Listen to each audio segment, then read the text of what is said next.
T-minus 50 seconds.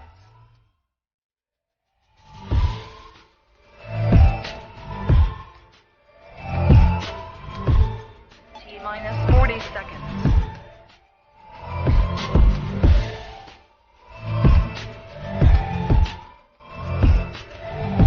T-minus 30 seconds.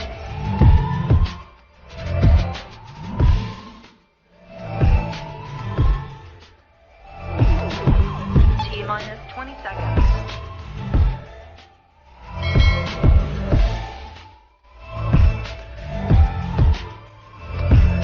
10, 9, 8, 7, 6, 5, 4, 3, 2, 1, 0.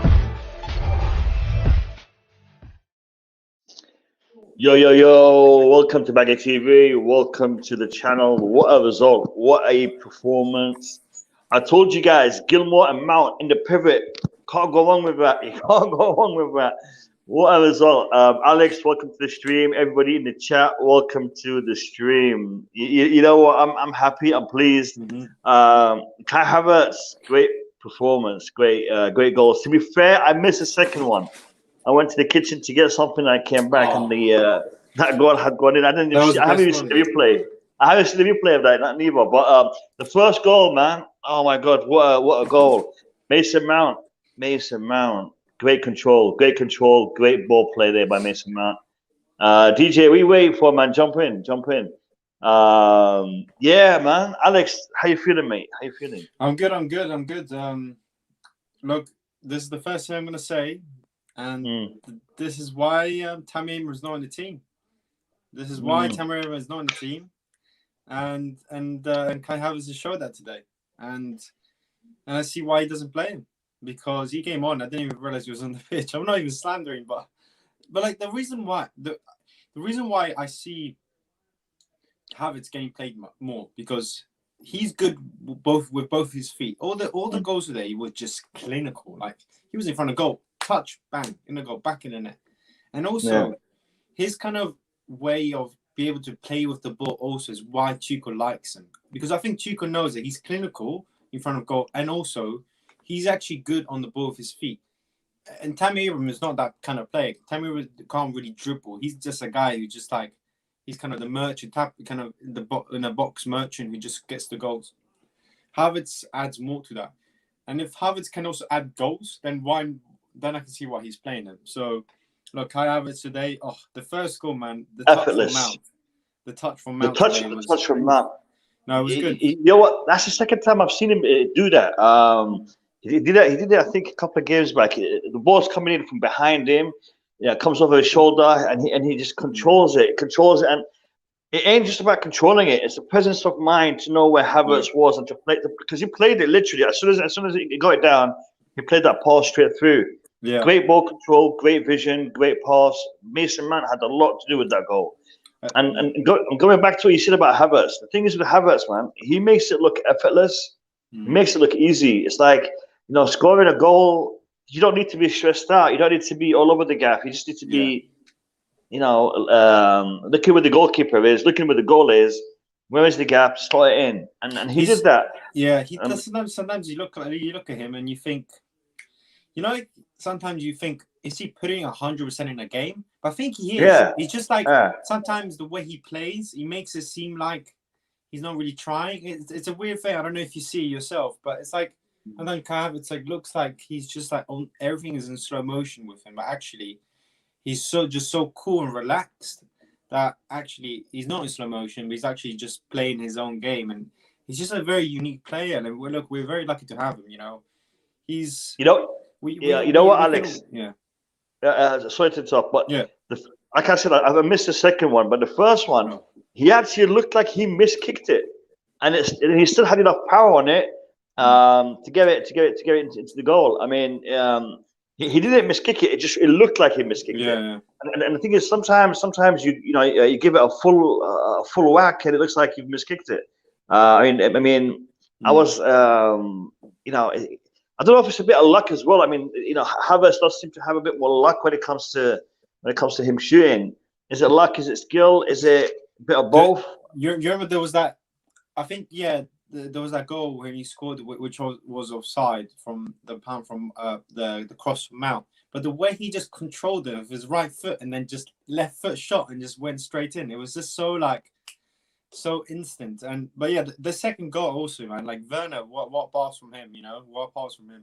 But today I was quite impressed with the way actually we played that kind of tactics. I think Tuchel understood that Fulham had to come out, and I think knew that he was going to come out. So we actually let them have the ball a bit.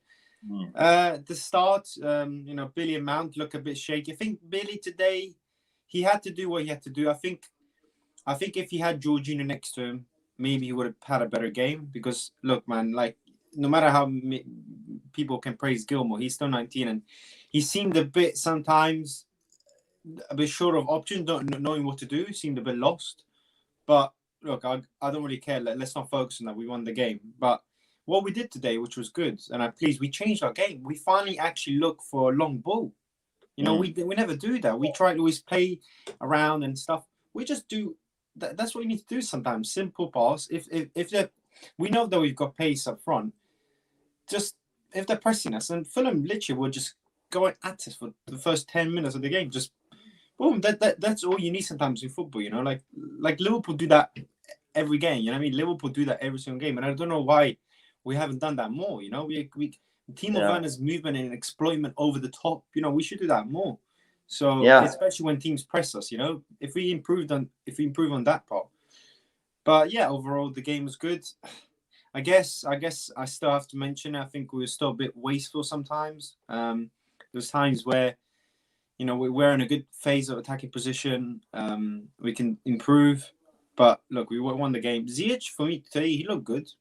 Some parts he was all right. I was disappointed. I mean, I think the chance that he had when Werner cut it in for him, he should have scored that one. He hit straight at the goalkeeper. Disappointed, but you saw his reaction as well. He knew he should have scored that. I just want to say something. I've got 15 people in the chat.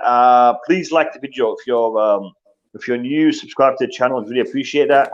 Anybody who wants to jump in, the link is in the pinned comment. There should be a pinned comment in the chat. There's a link in there. Click on that, and you're more than welcome to join the stream and share your thoughts and opinions. I thought another great performance today by Mendy. Mendy had some crucial saves today. I mean, the saves that he made were the kind of saves that a different goalkeeper might have not made. And the game could have changed. But Mendy was sharp. Mendy was focused. I think Thiago Silva also had a good game. Today, the midfield was a bit of a diamond shape because you had Mount and Gilmour. They weren't playing side by side like we see with Kovačić and Jorginho and Kante. They don't play side by side. It looked like Mount was ahead of Gilmour all the time. Different dimension, but it's good to see that. How do you rate those performances, Alex? Especially Mendy. Oh man, look, I was I'm being honest, man. I was the one thinking like, look, man, I think maybe we should get on the keeper now. But today, man, I think Mendy's key. He has kept. He's changing my mind. I think I've underestimated him. I'm being honest, and I think, look, man, like he's made some clinical saves today, and they weren't easy saves. The one I was so impressed by is like, you can tell, for quite a lanky kind of guy, like tall guy, his agility is good. To get down to that shot at the end of the first half, where it was like the release at the end, and to turn his movement, but he's also got strong hands, so he actually parried it away from the striker. Because, geez, man, if that went in, then it being 1-1. So he's made some crucial saves today, even the shot, even before. Yeah, man, like, and his distribution was good. Like, look, I think, like, the Chelsea have got 17 clean sheets this season, We're one off from Man City, and then we're the best team with the most clean sheets this season. And, it doesn't, and that's thanks to Mendy, and that's thanks to the defense. So I can't dispute it. Like, Mendy's been, I was thinking about it myself, maybe Mendy, he might be maybe the player of the season. You know, if he keeps this kind of performance up of saving us games, you know, and keeping clean sheets and doing saves like that, you know, there's a shot for him to be at least one of the main players of the season. You know, with the likes of Mountain and Thiago Silva. So a lot of players, you know. Literally, I'm so impressed from the team today. But yeah, that's what I would say about Mendy, really. You know what? In regards to Mendy, I think that it would be wrong for Chelsea. I mean, I might be exaggerating. I might be a little bit, you know, emotional after, you know, seeing the performance today. But I think Mendy, if we are able to finish top 4, if we are able to get the FA Cup, I mean, even though Kepa's playing the FA Cup, but if we are able to finish top 4, FA Cup, and the Champions League, on the back of Mendy's performances in a large pot, I'm a bit disappointed to see us go for the goalkeeper next season, because why would you want to go for the goalkeeper when you have someone who is, you know, doing it and doing it consistently? Yeah. I mean, Mendy, you know, we were talking back in, beginning of the season. We were saying how about, you know, the goalkeeper doesn't have a lot of good defenders ahead of him. But today, the goalkeeper has some of the best defenders ahead of him.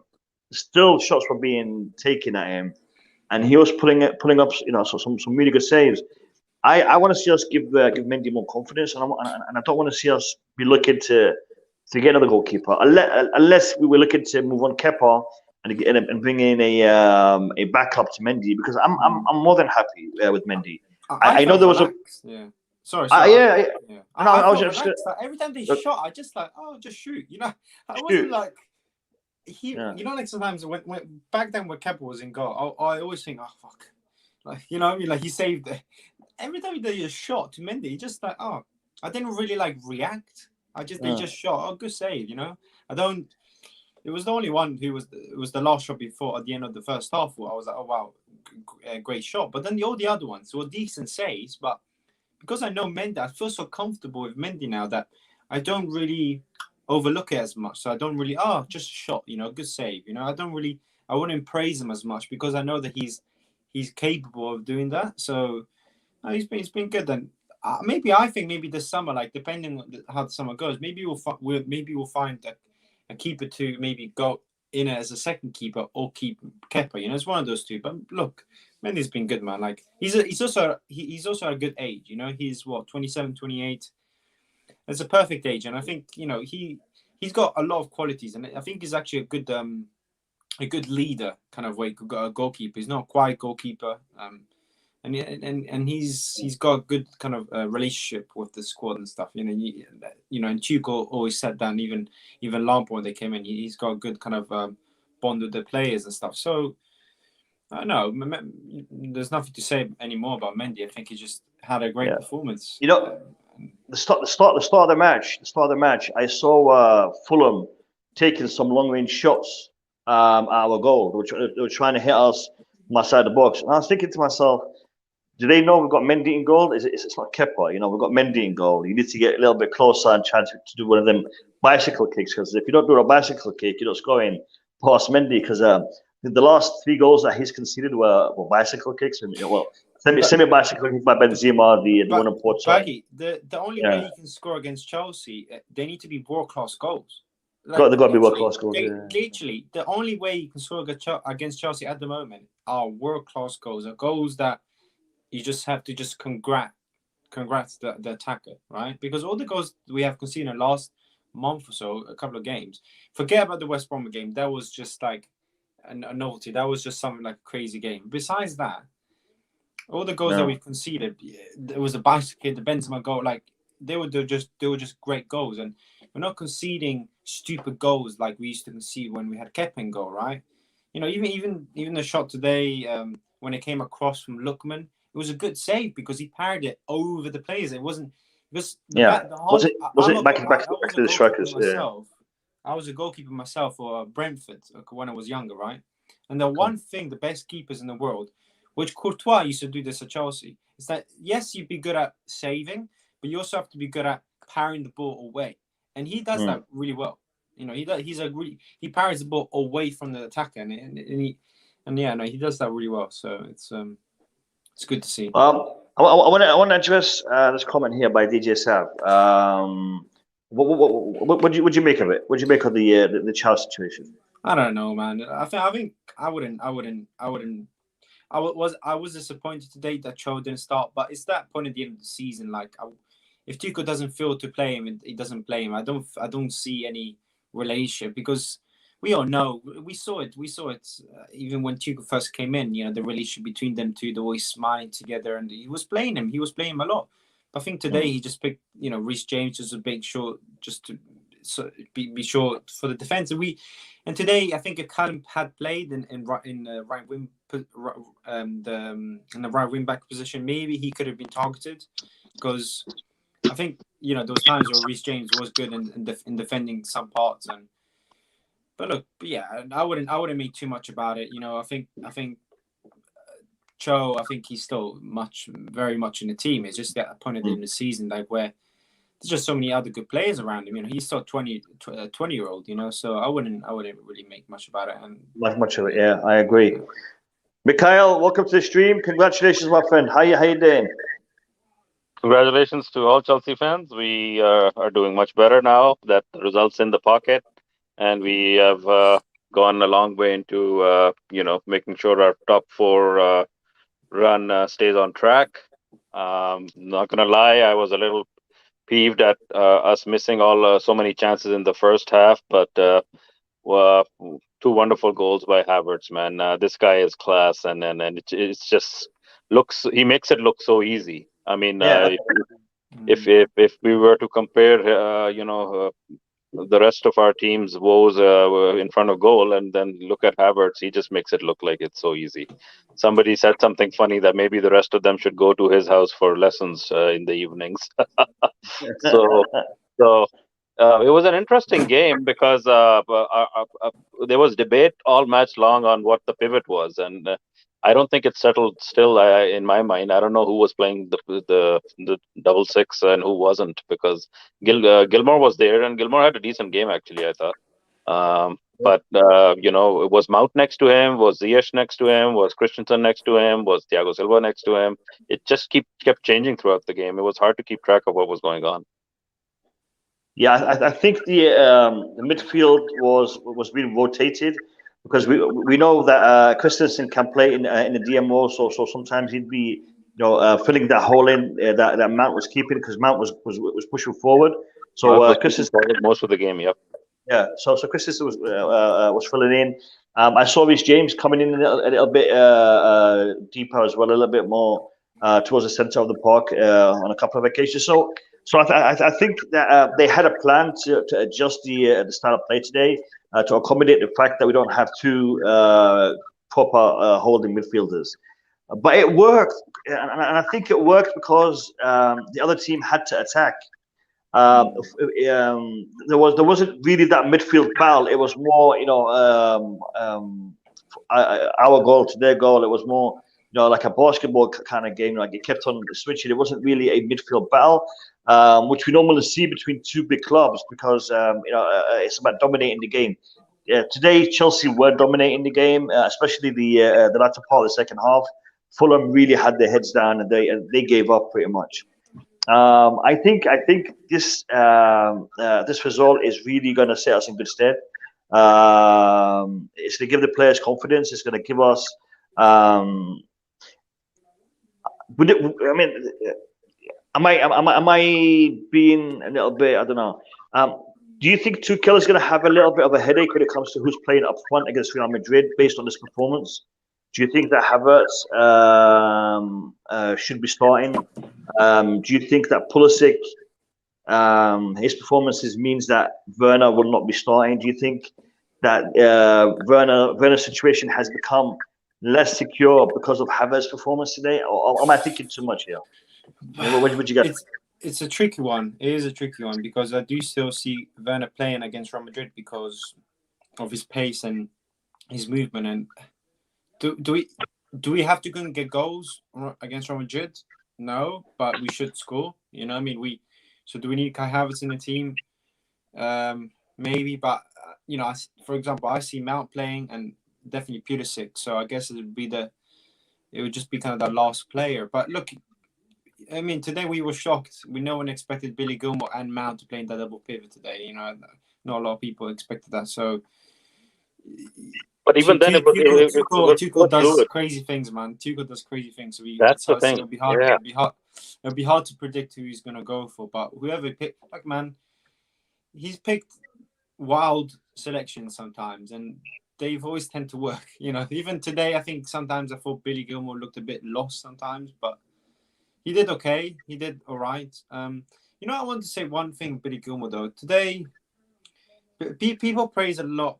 I know some people that would sometimes not praise Jorginho and say, "Oh, he just does passes this, passes that." And if you bring Billy Gilmour on, he's gonna show how you can even be better. But it's not like Billy Gilmour did anything different from what Jorginho would do. In my opinion, I didn't see anything where he progressed the ball as much as maybe Jorginho.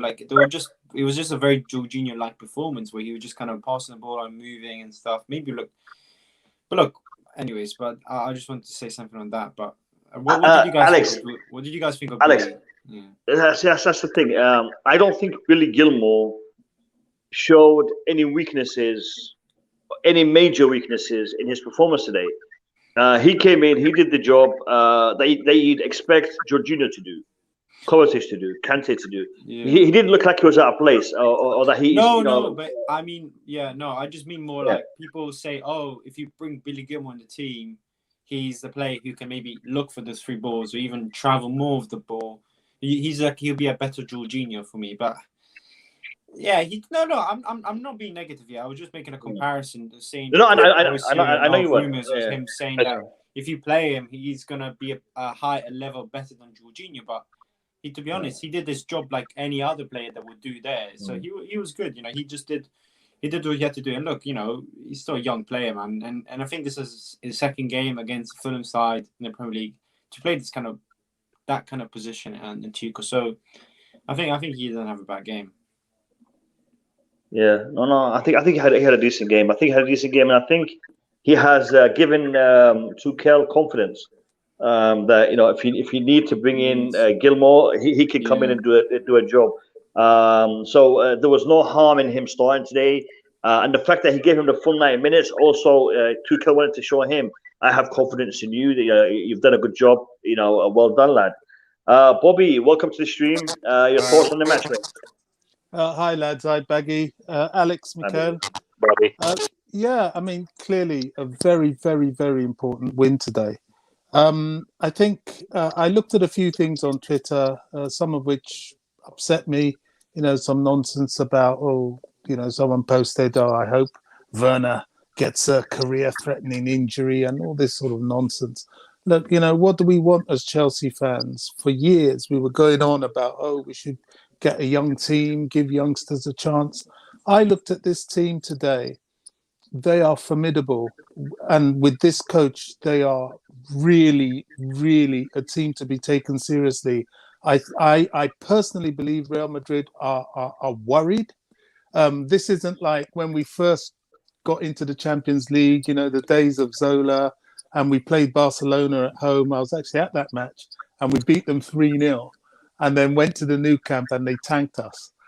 This isn't that scenario at all. Real Madrid could quite easily lose on Wednesday. They could win, but, they will feel threatened. This is a very good team. I watched the attack very closely, and what has now become affirmatively clear to me, and why Tuchel keeps persisting with certain players, is that these guys are young. They're doing things like trying to walk the ball into the net when they could take a shot. And because it hasn't yet clicked for them, the confidence to try things like an overhead kick just outside the box when the ball's floating past you, or a shot just as you receive the ball and you're outside the 18. They're not doing that. They're trying to use their brilliant movement and walk it in the net. And sometimes it doesn't work. It will happen.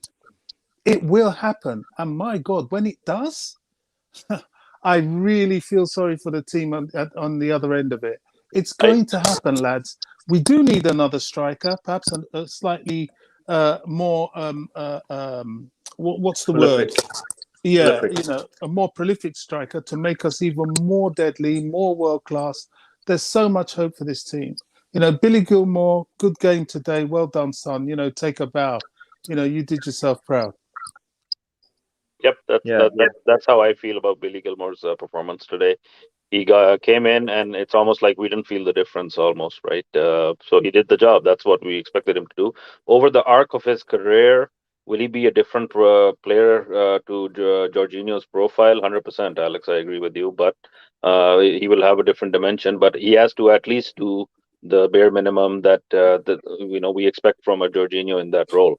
And he did that today. I think, with a little bit more mobility than we would see from Jorginho. I think he was able to get across to press the Fulham players a little faster than Jorginho probably would. So I saw some positives. I'm sure there were some things he maybe didn't do perfectly, but on the whole, I was pleasantly satisfied with Gilmour's run out today, for sure. And hats off to Tuchel for making it all come together and work again, right? It's not just putting a different team name on the team sheet. It's actually figuring out how they're going to play together and stay compact. So that's the part that I'm enjoying. Interesting that Ramos isn't even on the bench against, is it Osasuna? Yeah, I'm watching that right now. I think they're still resting him. Yeah, I don't really care if he plays or not. There's a lot of media interest in whether he plays or not. I don't get it. Like, what's his threat? That he's going to score from a corner? Okay, anybody else can as well. The idea that the way we play right now is don't give them the corners, or conversely, make sure we attack and put a few goals up on the scoreboard. And if we do that, regardless of whether Ramos plays or not, I think we'll be fine. Exactly. Mind games. It's not going to be easy, but we can do it. Yeah, Ramos brings in experience and aggression to the Real Madrid defense. I think that is what we'll be missing. But to be fair, their defense was all right in the first leg. I mean, Ramos wasn't all that much missed, but I'm not complaining if he's not playing. I'm not complaining. I want to go back to one of the substitutions that we saw today. Tammy Abraham. Tammy Abraham came on as a sub. Back-to-back games. He got more game time today. What do you guys read into that? Tammy, you know what? With all this talk of difficulty in bringing in a striker, Tammy, this is your chance, son. Come on, what's wrong with you? What's wrong with you? I would love to see Tammy stay and really fight for that number 9 shirt that he's wearing. You know what I mean? It's like Tuchel when they asked him about Christian Pulisic and Eden Hazard and the treatment he's getting. He was like, "Well, he took that shirt." Tammy has taken the number 9 shirt. Come on, son, show us what there is about you. You can fight for this. All these half-hearted, performances. No wonder when they want to have a go at him, they call him Bambi on ice. To be honest, he looks that way. A bit of aggression, a bit of grit, British grit. Let's see that in you. It's hurtful what's happening with Tammy, because if he was banging them in, nobody would be talking about Haaland. It's I don't know. I just don't know what to make of it, but. Yeah, he's getting game time. Let's see how it all pans out. But it's disappointing, very disappointing. Well, to be fair, I don't think he played badly today, but he just did what he does usually. And if he were playing a little earlier in the game, maybe he would have been in the box for some of the runs that we made, some of the chances we created, and maybe something would have come from it. But did he look much different from what we're used to seeing? Probably not. I would say he did what he does, which is be Tammy. How the conversation for me remains, sign that contract and wait for your chance and wait for your run of games, and that's part of being at a big club. Why is he any different than anybody else that has to sit patiently on the bench and wait for their turn? Whether it's fair or unfair is not the point. The point is you're playing at one of the biggest clubs in Europe. Yeah. Not everybody will get a chance. Did you see how long Mahrez had to sit on the bench over his years at Man City? Do you see him posturing and complaining about, oh, I'm not going to sign, I'm not going to... No. They get on with the job. That's part of the job. You have to just wait for your chance. And when you do get your chance, you have to make sure you show the coach that I'm here, and you give him a selection problem for the next game. It's so true. Like Mahrez, that's a good example, because for years, there was, even in Centurions, Mahrez wasn't getting played much. When he came from Leicester, he played for a while, but he was never, well, you would say, really like a starter. Sané left, Bernardo Silva was always there, and then the last year and a half, 2 years, now Mahrez is kind of actually taking that place for the spot for him. So it just shows when you do stay and work, you know what I mean? Like, because I think Giroud is probably going to be leaving this summer. Like Tammy, and if we do bring, well, who knows? We might not even be able to bring a striker that we want this summer, depending on what happens. But like, he could stay and then try and get into the team. It's just like. He's just. I don't know, man. I don't know too much about the whole situation. I don't really like talking about stuff when I don't know too much about it. But it feels like he's just taking an easy option. Easy option now, where he wants to go to a team where they know they would want him and want to keep him. Instead of trying to fight for something and then getting a reward. And yeah, people keep saying, oh, like he's not getting chances. He had 18 months before, right, prior to show us that he was a striker that we will keep and we will play. If he went downward, we're not looking for a striker for no reason. You know what I mean? Yeah. Because those 18 months, he wasn't good enough for the Chelsea standard level. And Alex, Chelsea's not. Yeah, and Chelsea's not Chelsea. Sorry, Chelsea's not the club to. We're not a Dortmund. We're not gonna like a team of youngsters where we'll just go. Oh yeah, go on, just play your football. Like there's no. You make a mistake. Don't worry. Keep trying. We're not a team that we're going to stay around and wait like little ducks and. We were for a while. Develop, you know what I mean? We were for a while. Yeah. But I mean, Alex, that is exactly what it is with him. Whether we want to say or not, and of course, none of us knows what's going on in the background. But the thing is, no matter what you've got going on at home, when you get to the office, you get on with your job. It's so frustrating because this guy is acting like a diva. Who are you? What have you done? Nothing. Get out there and show what you've got. This is such an opportunity. He's in a very privileged position in life. He's playing top flight football at a top flight club. Don't waste it. What's wrong with you? Tammy, if he performs even half as much as, say, a striker like Drogba, he'll become a god at Chelsea because he's a Chelsea boy. Everybody wants him to do well, but he's just languishing around looking for the easy way out, thinking, oh, I'm Tammy Abraham, you've got to play me. What is that? We don't want that. If that's your attitude, then go. Please, give us a break. Come on. You know what? Everything that you guys have said has been spot on, but the key is this. This is what I was trying to get at with my question to you lot. Tammy Abraham, especially today, he came on that pitch and he didn't show any drive or desire to do more than what he has been doing. The reason why you're on that bench is because you haven't done enough in the past. Not my opinion, not anyone else on the panel's opinion, Tuchel's opinion. Tuchel doesn't see you doing enough, therefore you're on the bench. He's giving you an opportunity, 10, 15, 20 minutes, whatever he gives you. You got to take that. Even if you don't score a goal, you got to show the desire, the drive, the passion that comes with the shirt that you're wearing. And unfortunately, he hasn't done that. I don't want to, I agree. I agree with a lot of people in the comments. There's people in the comments saying that, what has Timo Werner done? He should be given a more of an opportunity than Timo Werner, blah, blah, blah. I agree. Tammy Abraham has had better performances than Timo Werner in regards to goals scored.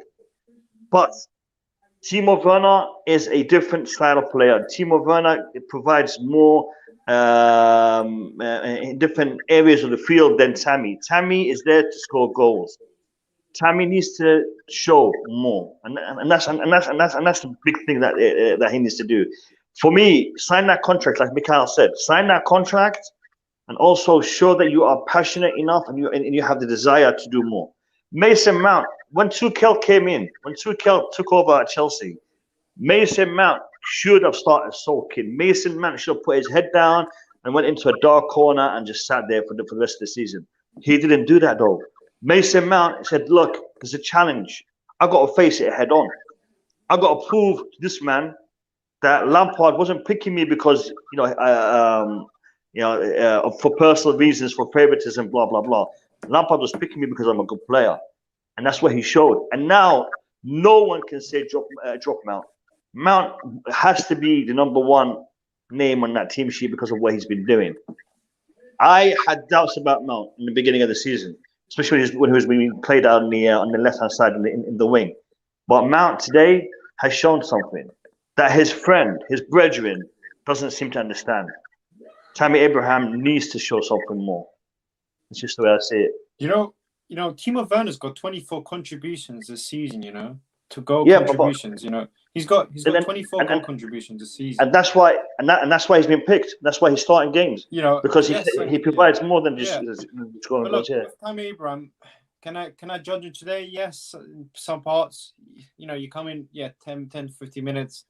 It's a bit tough, but look, I had a conversation on Twitter with someone today about him, and we were chatting with some other people, and he was saying that maybe the way that we play, we're not playing. This is like saying how this is not his foot. This is not Tammy Abraham's formation. This is Tammy Abraham's not best formation to play, and we're not playing to his system. We're not playing to his style, right?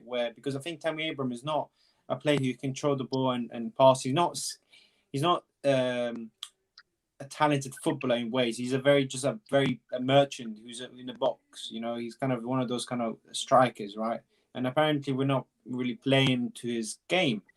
But the thing is, though, I see the person's point, but at the same time, the things that Kai Havertz can do, Tammy Abraham can't do, right? And that's why he's playing him again. That's why Havertz is playing ahead of Tammy, because Havertz is actually still scoring goals, and is doing things that Tammy can't even do. Controlling the ball, dribbling, going through players, making key passes, making clinical finishes. And yes, Tammy Abraham did that.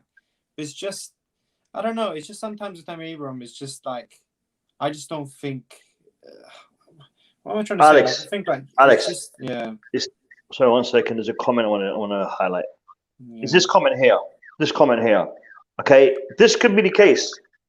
I don't want to see this happen, but this could be the case if he doesn't change his attitude. But is it? I don't know if it. Yeah, look, I just don't like slandering play when I don't really know so much about it. But like, is it an attitude thing? I don't know, but I'm not trying to defend him here. I still think he's not really. He's not the person that we have to. We should be holding up. But there's no wonder to why we're looking for a striker. All these rumors about a striker for the past couple of months. There's reasons to why that is. Yeah. However, I do still agree. Yes, we have a striker problem, but we also have a problem where we need like a Fabregas. We need someone like a deep line midfielder to make more of those kind of key passes. Yes, Man has been doing that, but still our final third in those kind of moments and games, like a Cruz, like these kind of players who can really just unlock the game for you. We're still missing that. But I agree. Yeah, I don't know, man. Tammy Abraham sometimes, you just like, it's just like, you know what I mean? He's got a stature to like, to be a good player. But he looks like he looks a bit like, I don't know, man. He looks like he gets all muscled off the ball, and it's just like... Alex, Tammy Abraham has all the tools. He has all the tools, okay? He just needs to know how to use them properly. I want to say welcome to Eric Blue. Eric Blue, welcome to the stream. You joined us in the pre-match. So now that you've seen Gilmour and Mount... And by the way, guys, Eric Blue... He called it yesterday. He said we're going to see Mount and Gilmour in the middle of the park. So well done, mate. Give me your thoughts, mate. Yeah, no, I'm not taking any credit for that. I just Did you made mean an it? Did you mean assumption. it, or did you just say as a joke? I just thought about it, so I said it. So, yeah. I was hearing people criticizing Mount as well. That was interesting. I don't think Mount was poor. Mount was all right. Yeah. But about Tammy, I mean, he barely had any time to like how much he barely even touched the ball. He didn't even like. I can't be harsh towards Tammy based on what we saw. He barely touched the ball, so it's a bit difficult for me to criticize him too much. But Exactly.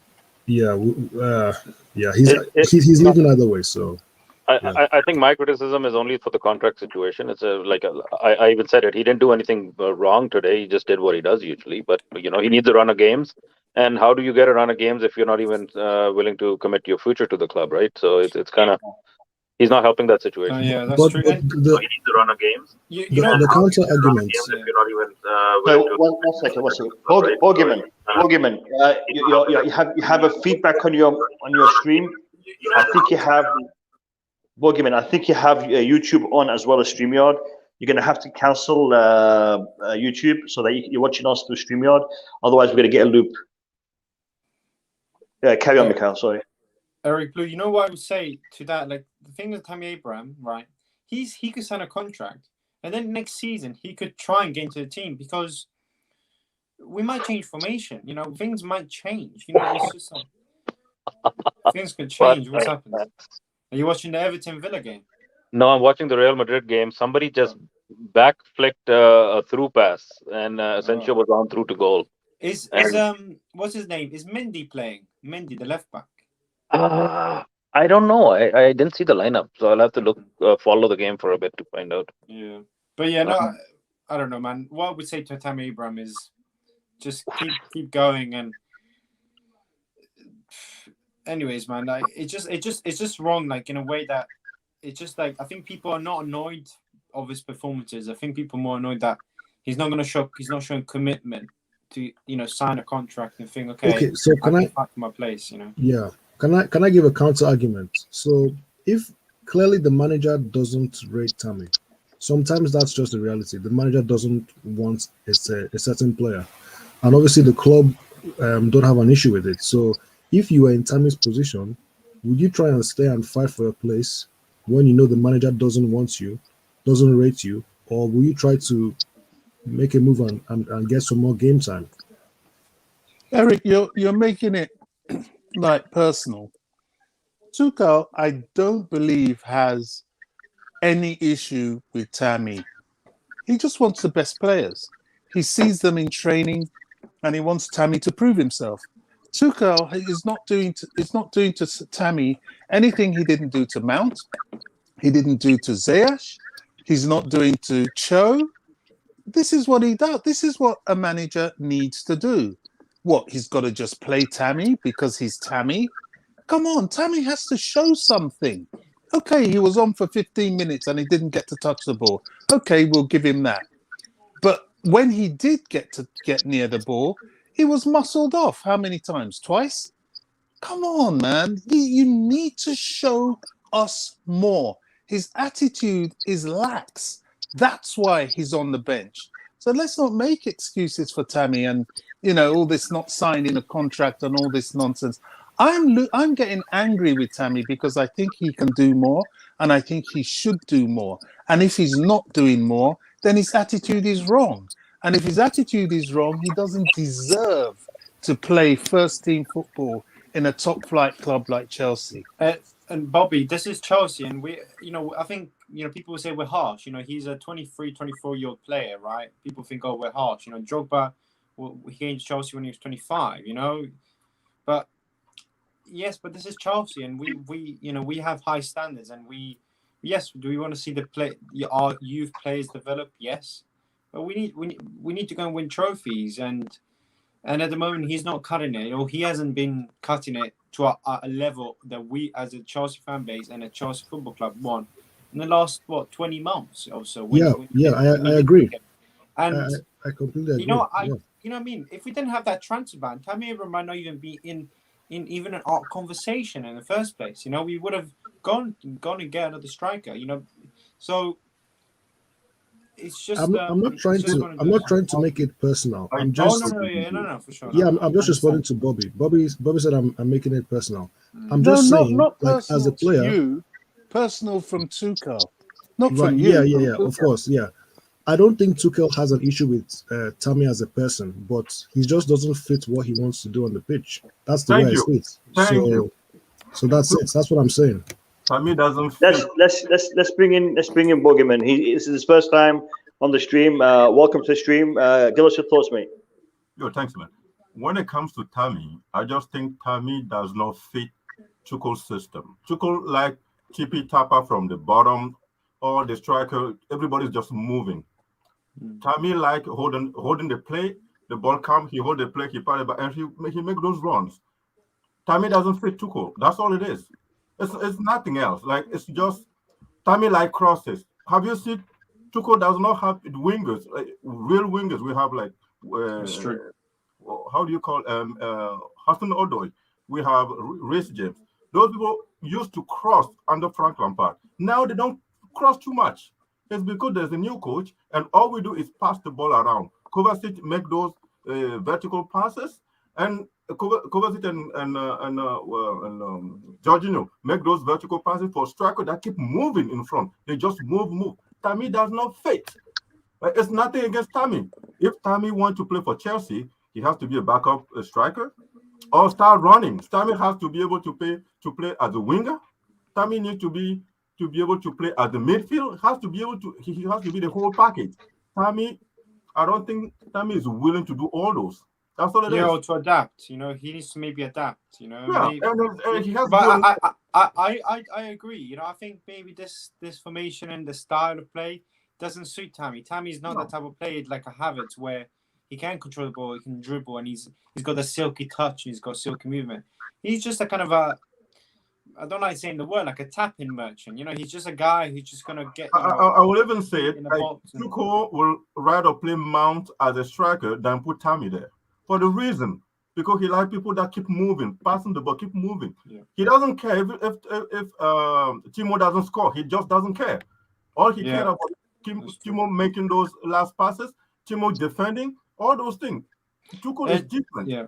And you know, a different type of manager. Yeah, I agree. An interesting thing, you know, I saw yesterday, Tuchel since his Dortmund days, he's never actually ever had a recognized striker.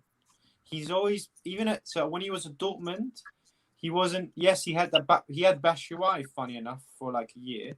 That was his only last ever striker he had.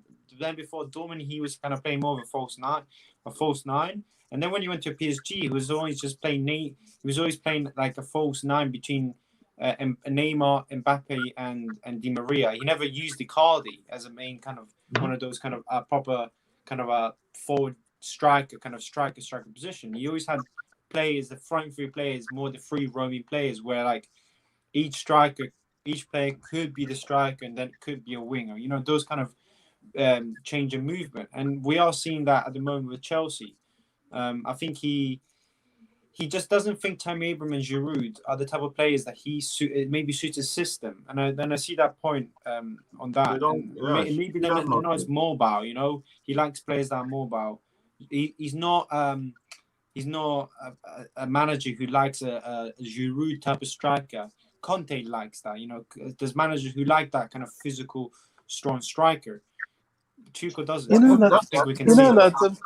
The funny thing about this is that Tammy, when he was playing under-18 football for Chelsea, he was pretty mobile. You know, I remember that team. You know, Hudson-Odoi was in that team. They had the likes of Lewis Baker and all these guys, and they were a very fluid team. They were sort of an underaged image of the Chelsea team now. So I think the key word is underage. You play for U18, U19. It's not the same when you play for the league. But that's where it starts, isn't it? That's where you start to show your capabilities. And I don't know. I am disappointed that Tammy hasn't been able to adapt. It really disappoints me because he does have quick feet. He does have movement, and he can also hold up the ball. So why doesn't he put these things? I just think the problem with Tammy is a lack of endeavor, and that's I want to look at a comment here. Now, check out this comment here. See, right now we could say that both of these players have a similar situation when it comes to Tuchel.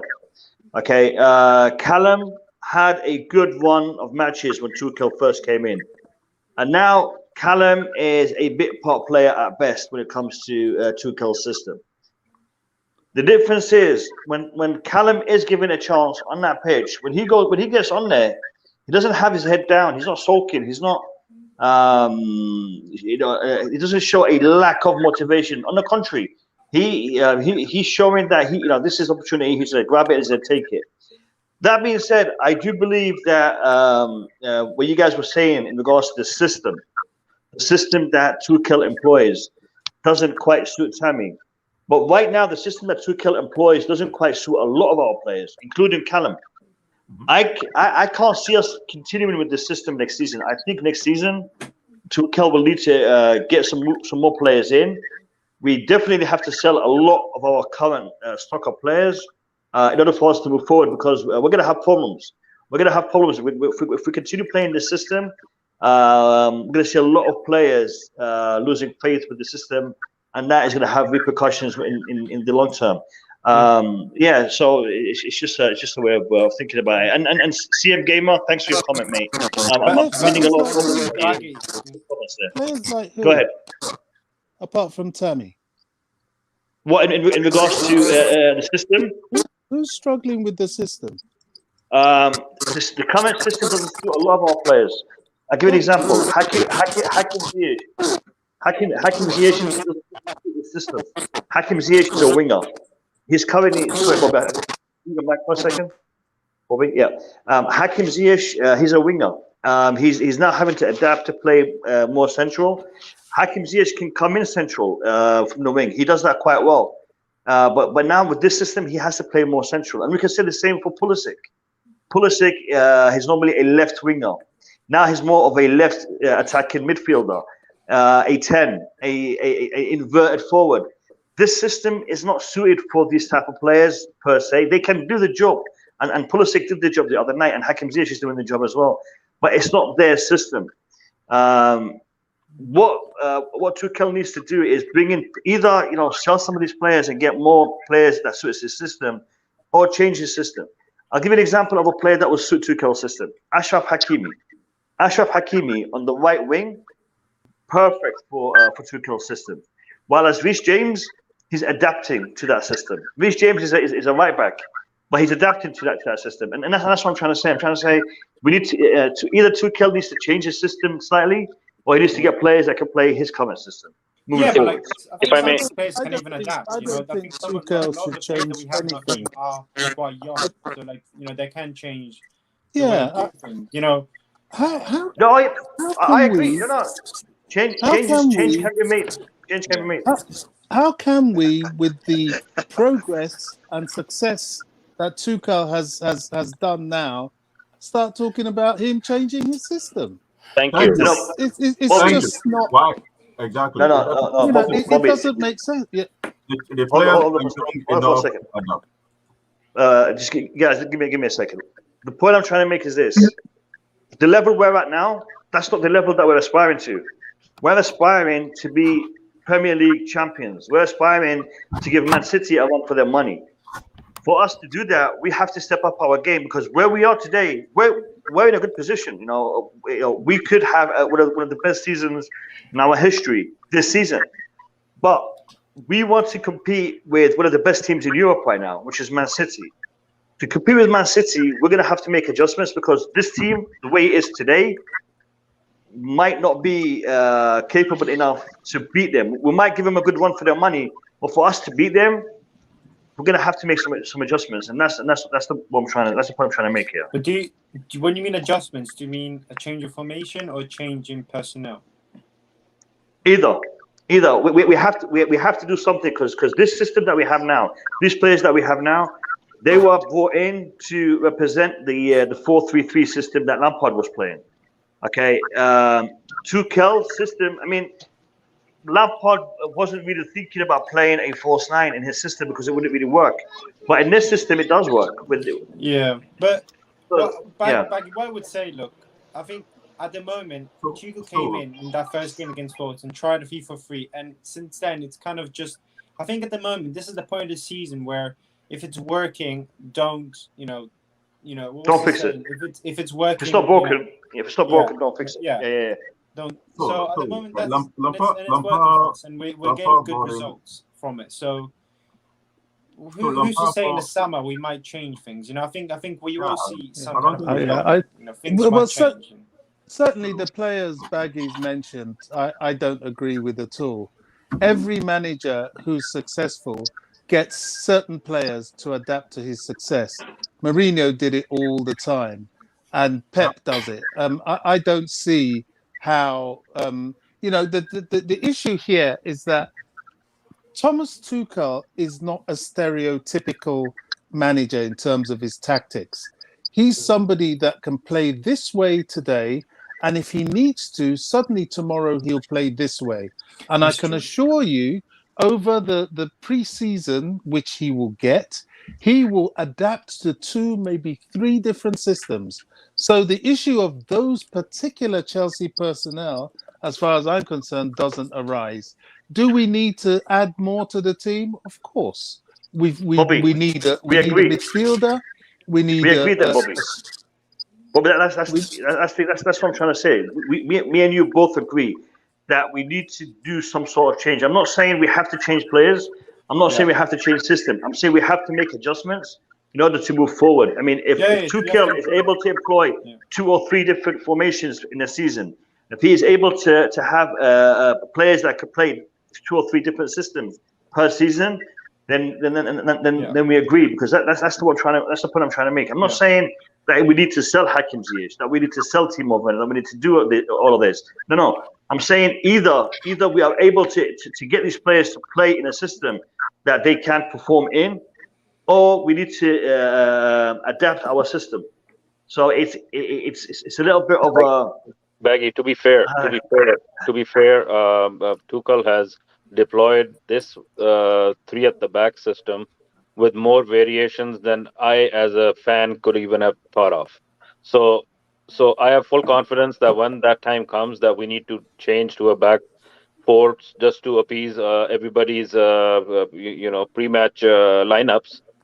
He'll do that too, I guess. Once he has a preseason to work with the guys on a back 4 system and how the progress. It's not. So the one thing I love about Tuchel is it's not about picking a system. It's about you need to figure out how that system will function in different phases of play. It's not just about today we're going to look like this. It's about how are we going to deal with all of these situations, and that takes time. And yes, it may never happen, or it may very easily start next season. But here's to Bobby's point.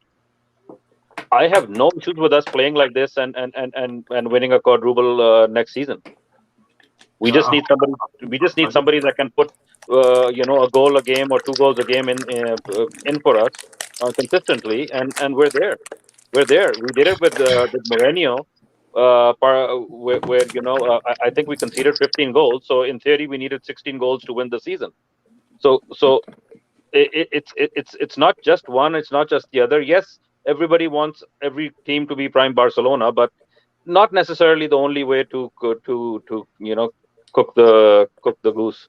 I have full confidence that next season we're going to be even stronger than we are this season. Next season we will have probably a few more ideas to try out once we have an off season. I don't know what kind of off season we're going to have. Do we have a tournament in the summer too?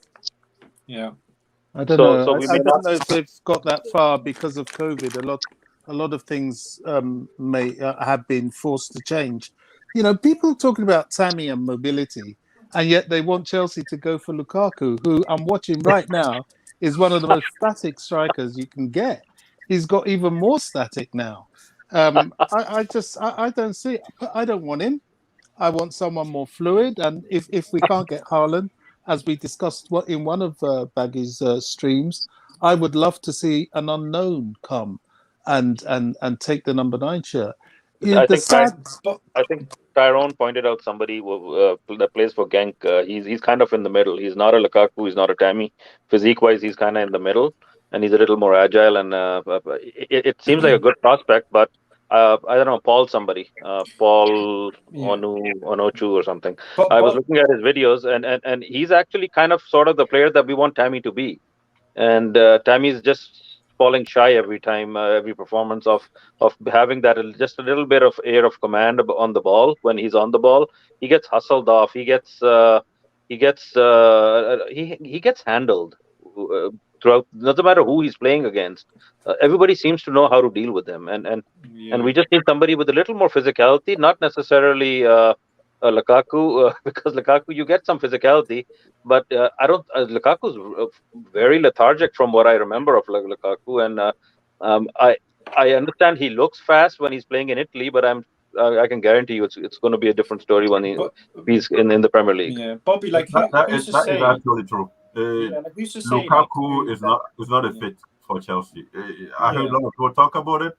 I don't see Lukaku playing for Chelsea for all those reasons you just gave, because we've seen Lukaku. Lukaku first touches are the worst I've ever seen in any league. In the Premier League, defenders are pretty much marking you 2 centimeters. In Italy, you have space to run. Lukaku is not going to do anything for Chelsea. And the other thing is, when we're not in possession, do you see Lukaku ever defend? No, Lukaku does not. Look at Werner. Look at Mount and the Ziyech. Those kids are running when we don't have the ball. They're pushing. You think every we buy Lukaku, we're forced to change a system that is working. We have a possession. We have more chances. And what do we want? We have a really solid defense. So for me, to be honest with you, I've been supporting Chelsea for more than 30 years. Let me just put it this way. This system is working. Let's just keep it. We have young players that we can adjust. Like, let's say, the fact that we don't want to buy Lukaku should be a reason for Tammy to work hard and to take that position. Because I think Tammy can be adapted if he gives himself a chance to work. Physically, Tammy is not a Tammy can be pushed easily. That is not, at least, if you cannot run, make sure when the ball is between your feet, nobody take it away. Like Tammy just... Have you guys noticed how Gilmore's filling out? He's muscling up. Okay. Yeah. So if Gilmore can do it, why can't Tammy do it? Yeah. Billy Gilmore is a little guy. You know, he's not very big at all. But my goodness me, you can't bully that kid. You can't bully him. Well, not easily. Anyway. He's from Glasgow, man. You can't bully no one from Glasgow. Well, respectfully. Listen, lads. This guy down here has been waiting to jump in. Blue Clouds, welcome to the stream. How are you, my friend? So happy to be here, guys. How you guys all doing, man? We're doing good, man. We're happy. We've won. I know. This is our happy face. Look, I was happy when I got out here. If we look like this when we're happy, when we're sad, it's gonna be crazy. Yeah, you know what? I'm very happy when I got here. I was all like that. You can't see me, but I can see you, that kind of thing. So, but then after I sat down for about 5-10 minutes, all I hear is so negative. No, but we were positive before, but now we've actually listen. Nee, I was happy, I was positive, but then Bobby starts to contradict me, and I'm like, no, man, what's he doing? Bobby, relax. No, we're not going to lie. Baggy doesn't like the factory. We know that. Listen. We love you, man. Listen. Okay. Lads. I need. Give me a second. Listen. All right. Listen. This is a place for us to discuss our thoughts and opinions freely. All right, I am more than happy to disagree with anybody here or to have anyone here disagree with me. I'm more than happy to see that. In fact, I want to see that. All right, if we all agree, it ain't entertaining nobody. You know what I mean? So this is a place to entertain people, for people to come and share their thoughts and opinions. We don't have to agree about everything, you know what I mean? Just keep it respectful, and you're good to go. Nate, take it away, mate. That's what football's about, you know. That's what football's about. Exactly. Thanks, Baggy. Thanks for the opportunity. You know what? You know, I respect everyone in the comment. When I come over here, I don't like to jump into people's when people are trying to make a point. You know, we all have our opinions, and then we have to respect it, no matter how bad it goes your way or how good it goes your way. When it doesn't work for you, it doesn't work well for you, just take it like that, and then we all move on. I'm gonna disagree here with my buddy here called Buddy Man. Yeah, I'm gonna disagree with him on one point. Somewhere I will agree with him, and some other part I will disagree with him, and I'm gonna explain it. I'm a guy that really advocate for players that have gone through the ranks from the academy section, from the age 5 to under 20s, under 17 to the senior national team. I mean, when I say senior national team, I mean the first 11. You know, I'm a guy that really want to see our players progressing very well and being on loan and come back and serve the club as they've been they've gone through in the past. Just like how we see for Mason Mount, and we see Tammy Abraham doing that.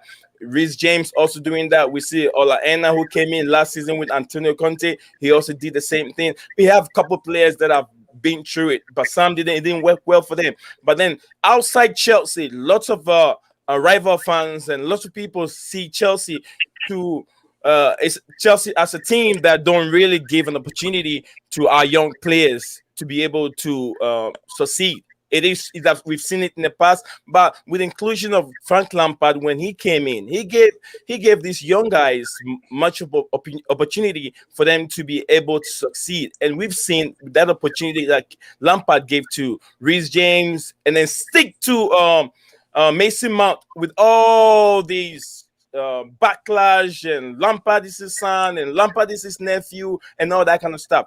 Everyone believed that it's not just Lampard sticking to Mason Mount, but then he sees something good in him. And also the same thing I see with Tammy Abraham. Tammy Abraham is the guy that I love him so much. He's my African brother, and I love him to be in there and succeed as well. You know what? But then I was crying. I was hoping that this game, that he could get a chance and play this game. But what I saw today, it doesn't give Tuchel the chance. It doesn't give Tuchel for him. I mean, an idea to give him much more time going forward, because he can hold on to the ball. That is the most important thing. That is the most important thing, that Tammy Abraham cannot hold on to the ball and then play his midfielders in to be able to move on. He's not able to do it. Look at how he's been bullied by these young Fulham defenders. I was surprised that they just push him off the ball. And then going forward, this is what I disagree with my brother, Buddy Man. This is what I disagree. You know, we're talking about Lukaku. We've seen Lukaku play for Manchester United in the past. We know what he produced and what he doesn't produce. The only argument, or the way people point fingers at Lukaku, is his first touch. And I'm telling you, man, I've watched some games from Lukaku in the Serie A, the Italian league, and he's done better. He's improving his first touch. Yeah. Look, this is the player. He has scored 32 goals. He scored 32 goals, and then he has given out how many? 678 passes, 9 assists. You know, I mean, he's played 32 games and scored 21 goals. And he's already proven in the Premier League. He's a Premier League proven player. So are we gonna spend that much money on a proven striker who, if we don't want to give Tammy Abraham the chance for him to prove himself, are we gonna go out of the Premier League and bring in a player that is scoring almost about 100 goals in the season? That is not Premier League proven. I saw the second goal that Erling Haaland scored last week. It was just from the center and took all the ball through his opponent and scored. You're not going to have that kind of a chance in the Premier League. It's never going to happen. Are we going to pay that much money to that player and pay him 600,000 pounds a week? No, it can't happen in the Premier League. We saw how many goals that Timo Werner was scoring, and then he came to the Premier League. Look at the pressure that is going on him. Look at the pressure that is always mounted on him. It's not that easy playing in the Premier League. I know if we give Tammy Abraham the chance, he can do it. But is Tuchel ready? Does he have that confidence in Tammy to give him the chance going next season to be able to prove himself in our league? That is what we all have to answer. That's the question. But then with the system, Tuchel saw what was going on. I know he had conversation with Chelsea board or Abramovic way before he came in. So when he came in, the first thing that he has to stop was to stop the flow of goals going into our back of our net. So that's why he went in with a back three. And even with the back three, there are certain players that he doesn't trust them in the team right now. Players like what's his name? Zuma. He doesn't trust Zuma. And I don't trust Zuma. He's good in the air, he's good, but he has so many mistakes in him. And you guys saw one of those mistakes today. Did you guys see it or not? Let me know if you didn't. But I saw those mistakes with his back pass and how his passes are not sometimes not accurate at all. But with the back four, we need someone like a Varane who can help Zuma. Listen. I get what you're saying. I mean, Zuma does have an error in him. But if we're talking about today's game, we saw a big-ish error from Thiago Silva today that could have cost us. So errors happen. Football is football. Yeah. So football. I mean, me personally, I like Zuma. I like Lukaku. I like all these players. I think they could. They could be good at Chelsea, but could we do better? What I'm trying to say is a defender who is really good in playing out from the back. Zuma don't have that kind of he's not comfortable playing out from the back. That's my only problem. And Tuchel's style of play, he wants to build up, just like Lampard. They always want to build up their play from the back. That's why they brought in Arrizabalaga, because he's good on the ball and he can build up from the back.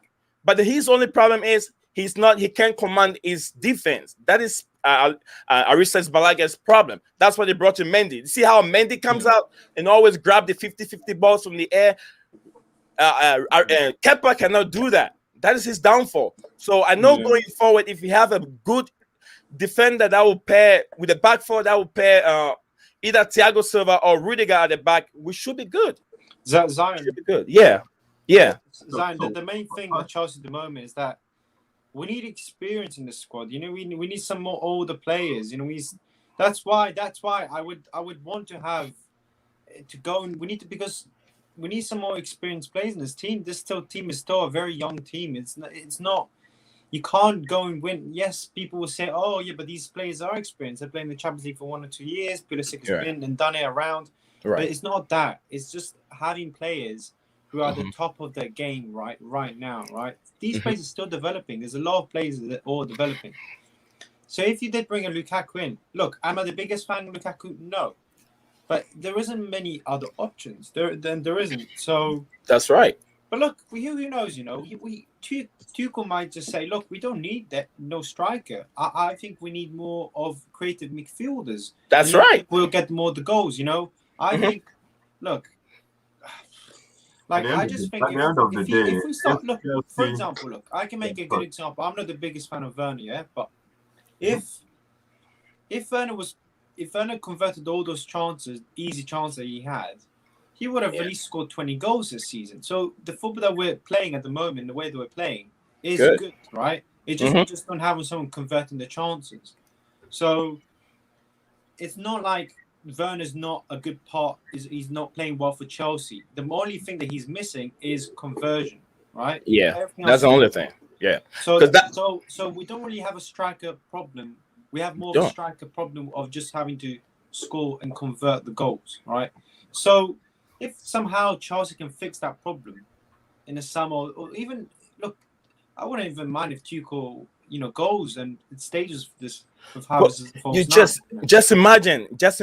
I don't know about this false night thing. I think Tuchel likes to go with the target man, because look at imagine. No. Look at the pace. Look at this. Hold on. Look at the pace. Look at the pace and the strength of Lukaku.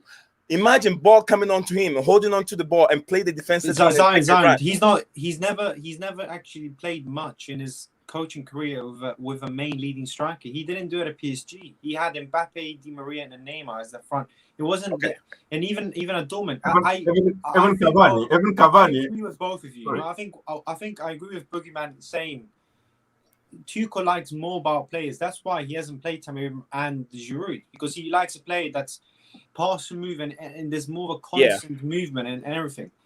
Can Lukaku bring that? We don't know, man. But like, look, the only problem is that we're arguing over like strikers this season who haven't done much. You know, there hasn't really been a shining light in the team.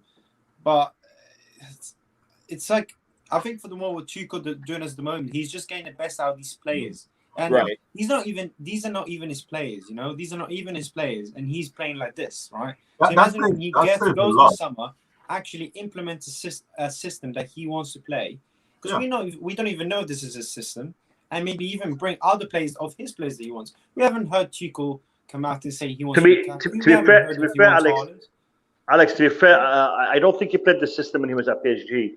I think he didn't.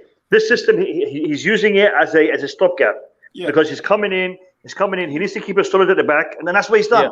Right. I mean, he kept his solid at the back, building on that. Now we're getting to good positions. Now we're getting some goals, and he's slowly but surely trying to develop the team into the system that he wants to play. And this is what I'm trying to get at. You know, down the line, we are going to have to play the Tuchel system.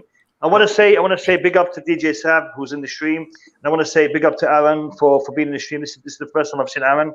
So guys, feel free to jump in. This is an open discussion. You don't have to wait for me to give you the green light. Baggy, the reason why we are quiet, we want you to take over the stream and let us in. Else, everybody will be jumping. Some people will be jumping. Don't want that.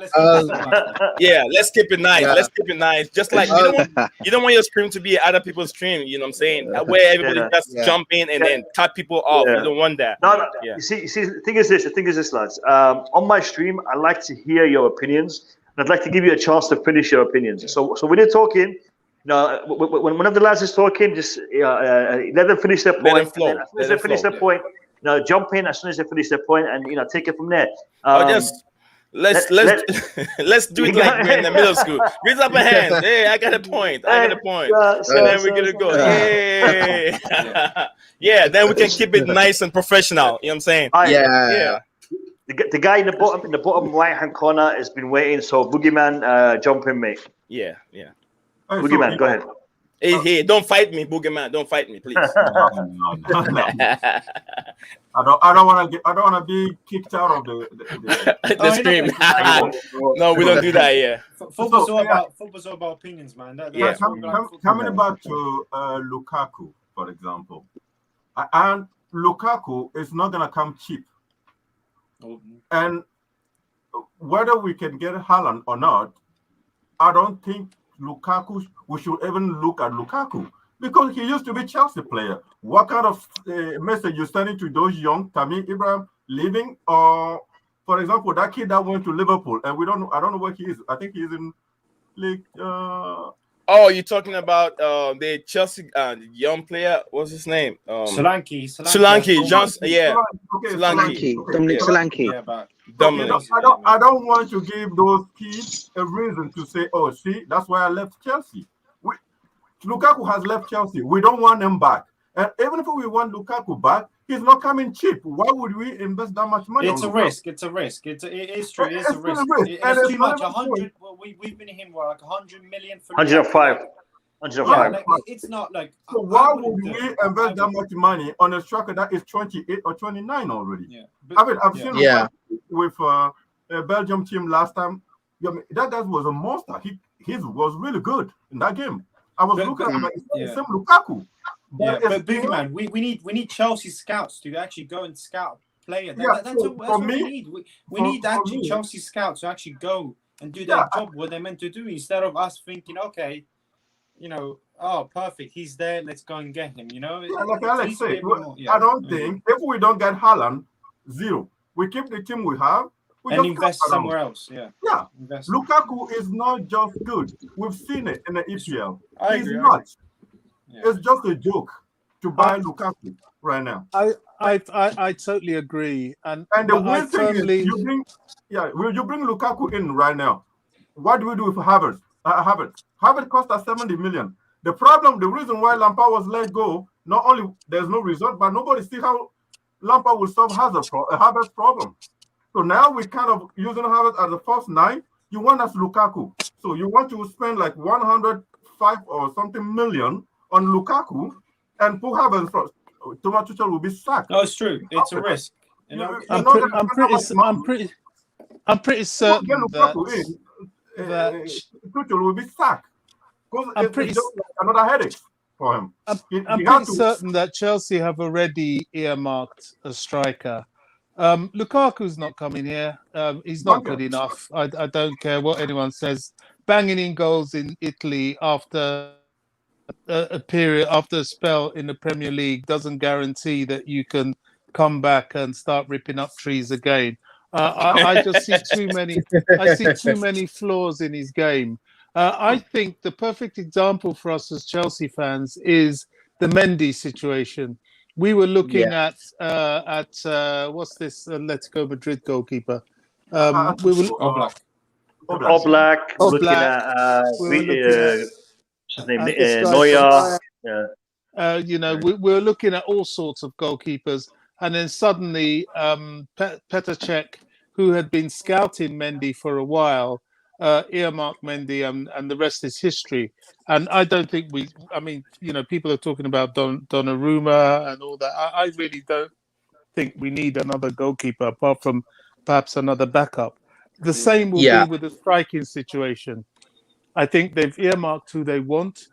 He can't be a big name because at the moment everybody's talking about Haaland, and for Haaland to be asking for 600k a week, I think is a bit much. I don't know who's going to pay that. Who? Not even PSG. I'm just speaking as an outsider here. I recognise Alex and I recognise Nizion, called him in the Football Terrace a few times. I'm a Doncaster fan, so I'm looking at this from the outside in. And look, I think what we're looking at here really is Haaland going to be? Is Chelsea going to pay that much money to sign Erling Haaland? In my personal opinion, no. I think Haaland's only if he's going to go anywhere this summer, his only destination is Real Madrid. That is what has been said. That's what we're hearing. That's what I'm going with, and that's what I believe. That's what I believe will happen. But they can't afford him. They haven't got the money.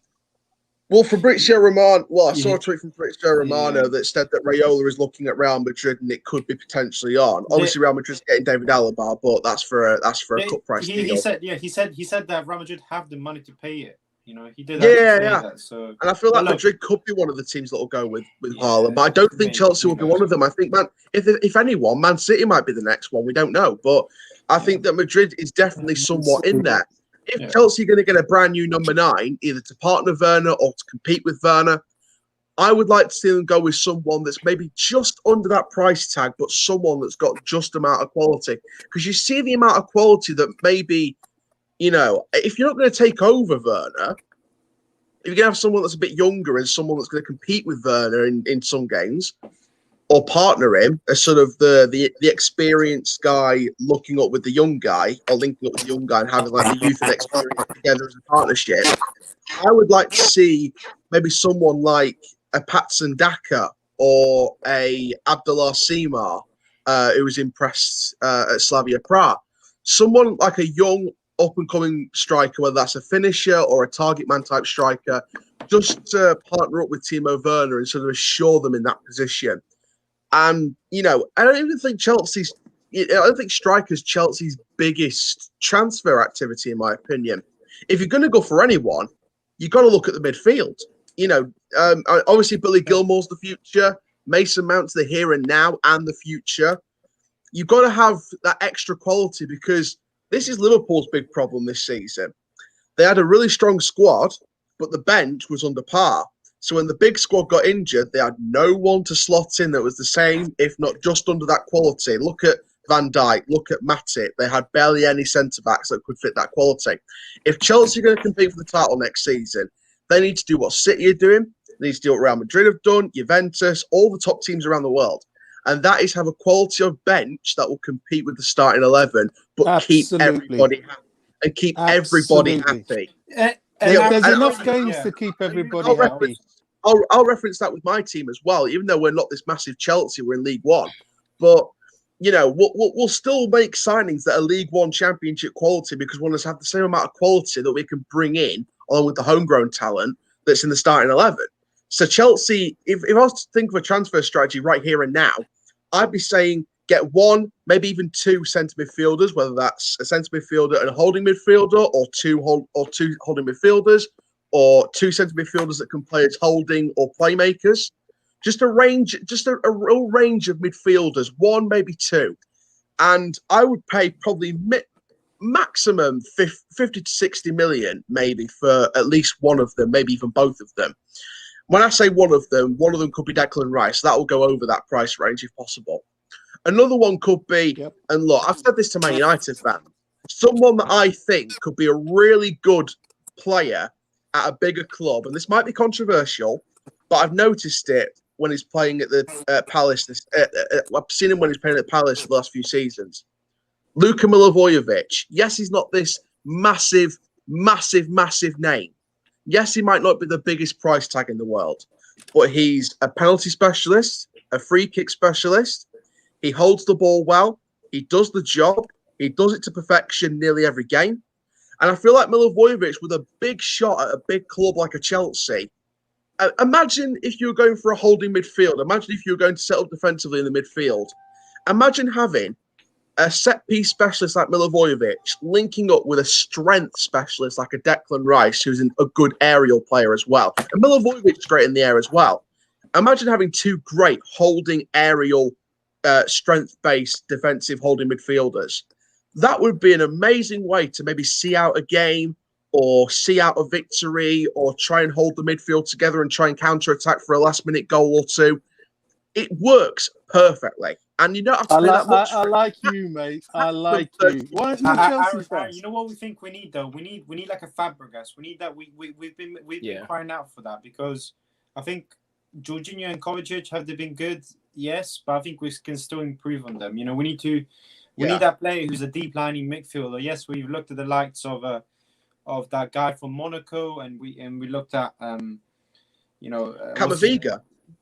Yeah, like there's players out there, and that's the thing with Chelsea. The point where I think Chelsea just need to go out there, and the Chelsea. That's the thing. That's the thing with Chelsea's midfield. Jorginho and Kovačić and Conte may be amazing players. They could be world class right now, and they could take Chelsea to at least a top 2, top 3 finish next season.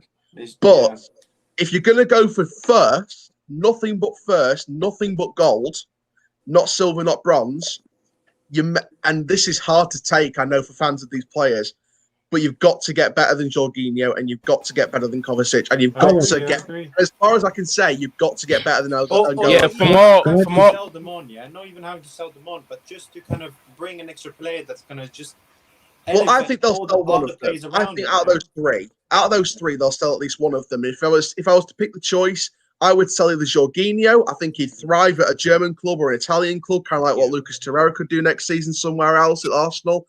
And then, or you sell Conte. And you know what? If I was a Leicester City fan or someone in the Champions League, I'd be saying, you know what? Bring Conte back to the King Power Stadium. Let him thrive with the next generation that replaced him. Or Aaron, can I? In the French division, in the top division, and you had like a spare 20, 30, 40 million to pay for Conte.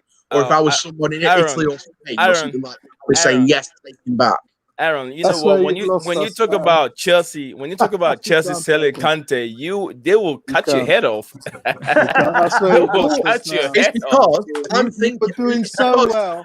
You know what? I can be executed 1,000 times over. I'm thinking as a neutral fan about. Aaron, let me cut you off for a second. Aaron.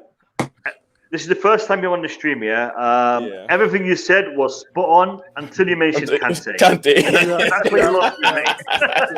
That's where we are. I will be executed 1,000 times. I just feel you don't want to do that. As a neutral fan, As a neutral fan, I'm just thinking of the next level. I think you can get better than Conte to challenge City for the title. I think you can do that. We can go to the next level with the players you mentioned and Conte. Exactly. No way, Chelsea. Well, what I think there'll be a right Chelsea get rid of Conte. I just personally think that you can get better than Conte to take to the next level. And it might be hard to take, but I think you can do it. I think time needs to move on now. Aaron, I completely agree with most of what you said, but I think of a stat that since Tuchel came in, Chelsea have created the most chances in the league. Since Tuchel came in, Chelsea have had the most shots. So, in my opinion, yes, it's what you say is right, and there are definitely so many things that can be improved. You know, so many people can move on, so many people can come in. But for now, I think the most important person to get in is a goal scorer, someone to get the goals, because we can't have the most shots on targets and be like 16th place in terms of converting chances. That's nowhere near good enough. So, and that's a fair opinion. That's a fair opinion. And I think even if you can't splash the cash for someone like a Haaland or Kane, even someone like an Ollie Watkins could do a really good job. Someone like that could do an amazing job. Look at the stats he's been putting in for Villa. Could you imagine him playing with the likes of Kovačić, and if Kante stays, and if Jorginho stays, and Pulisic and Werner, and Havertz and Ziyech? That's no offense to Aston Villa, but that's a bigger quality of players. Aston Villa right now, I've been told they're going to spend loads and loads of money this summer again. Aston Villa won Champions League football or Europa League football. They want to be in the top 7. So imagine everybody wants that. Scoring 20 plus goals with that kind of Europa League quality team. Imagine the up in quality he could play around. That could give him the whole boost of confidence to be a top player. And I've got personal experience of watching Watkins. I've seen him play for Exeter. I've seen him play for Brentford in the Football League as a Football League fan. And I've watched him grow. I've seen him grow in positions. Trust me, this guy is someone special, and he's been someone special for a good few years now. I think with the big quality of players, I think Watkins can thrive at someone like a Chelsea. That's my personal opinion.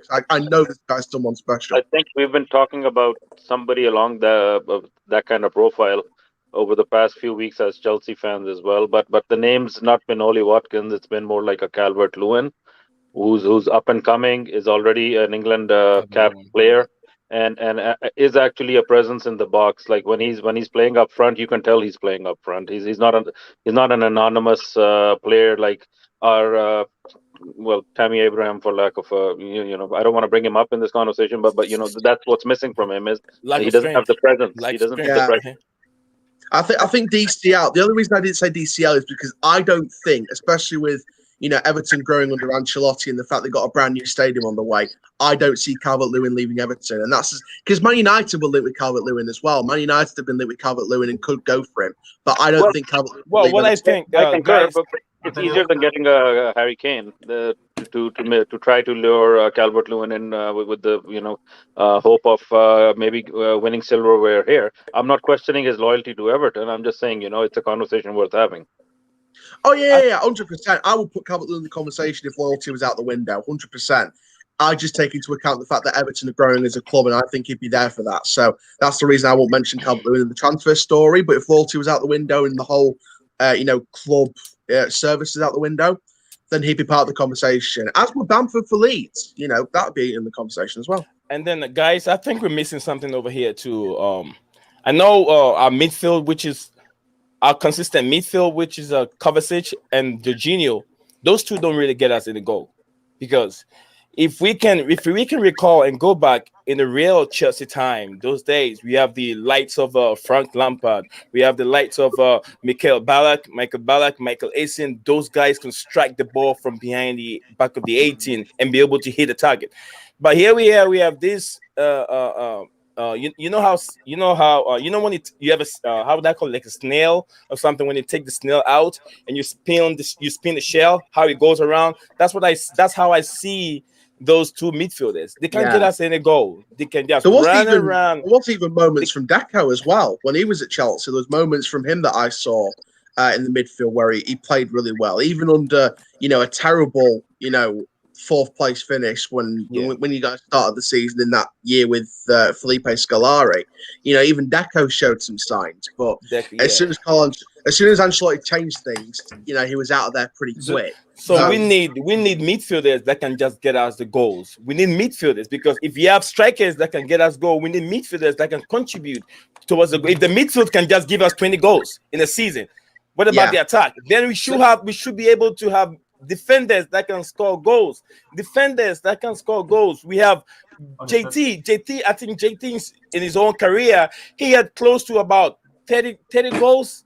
I think so. Defender who is able to win us difficult game. JT always make it there. I agree with you. He plays for the future. He plays for the future as well as the here and now. That's why I look at someone like in the midfield, for example. What's up, Alex? Maybe someone like a Valverde. Maybe he would be great. Yeah, Zion, you know, the thing is, I would say though, like, I agree. I totally agree. I think, you know, all the best teams in the world have players in the whole squad where you can have goals from anywhere. You know, from your right backs to your left backs to your deep line midfielders. If there's goals in the whole squad and players can score goals, then you're gonna thrive. But I guess the only other thing I would say is if we had four of the players in front of those two double pivots doing all the business, we wouldn't be thinking too much about about maybe a Kante and a Kovačić, because they're the players who kind of move the ball forward. They're the players who kind of make the football kind of tick, and then the front four players, which would be kind of the attacking midfielder, maybe the left and right wing, and then the striker, do all the business. But I totally agree with you because I think, look, all the best teams in the world have players that score goals. To be honest, it really depends on what system and what way Tuchel's going to play. Because if he plays in this way, it's yes, I think Kovačić can improve his final third. Jorginho can improve his final third. Are they players to get goals? Not really. But if this players look, if we brought Harry Kane to the squad, we wouldn't have to worry about the two midfielders getting the goals, because we will know that we would have a striker that will get us at least over 20 or even 30 goals a season and assists, you know. And if you had 2-3 players around them in the attack, agree with that. Yeah, 100%. I've got to get off. So thanks for a good stream. Guys. Thanks, Aaron. Thanks for being here. Aaron. You're welcome anytime, Aaron.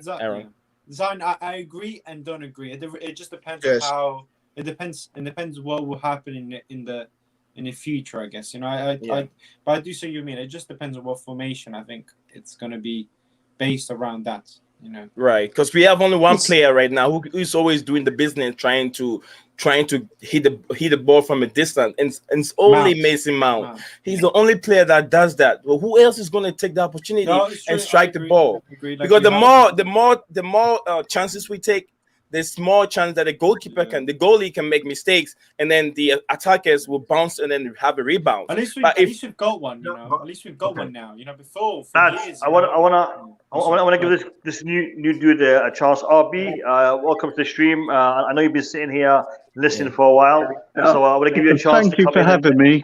Thank you for having me. I'm a Brentford fan, and I've got a bit of news for Leicester.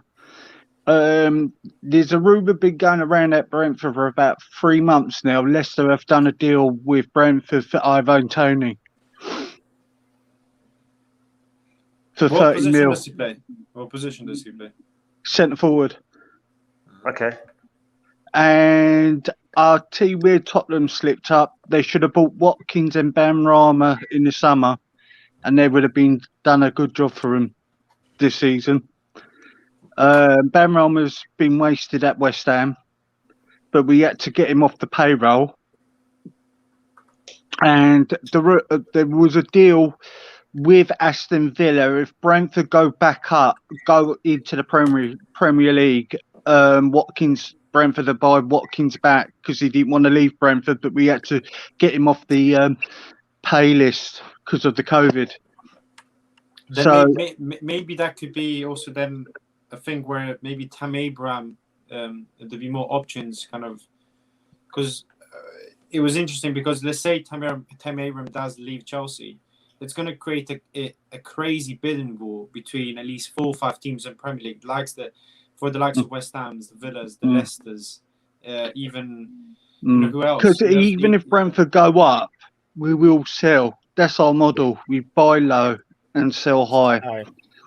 So we got players coming through already. It showed it today when we played an understrength side against Watford and beat them today. So, yeah, got whoever wants Tony, Leicester will be getting to Tony, and Rico Henry is on there's a proposal move to him to Manchester City. So everybody wants our players, mate. And all I wanted to say, I would love us to win the playoffs, but I can't see us doing it because we've lost the last 10. So, listen, since you're a Brentford fan, I have a question if you don't mind me asking. Cool.